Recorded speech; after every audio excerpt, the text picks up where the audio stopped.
बिस्मिल्लाहिर्रहमानिर्रहीम। क्लास 1 सबक नंबर 1 हम उस नज़म को कहते हैं जिसमें अल्लाह ताला की तारीफ बयान की जाती है।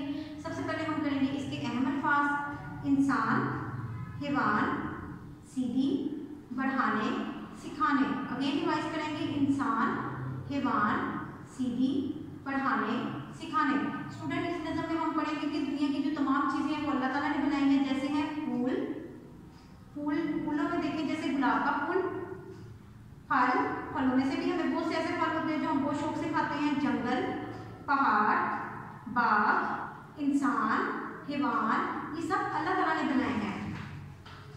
नेक्स्ट पेज पे हम पढ़ेंगे कि इल्म सिखाने वाला तू है, हमें अल्लाह ताला ने इल्म सिखाया है और अक्ल बढ़ाने वाला भी अल्लाह ताला है।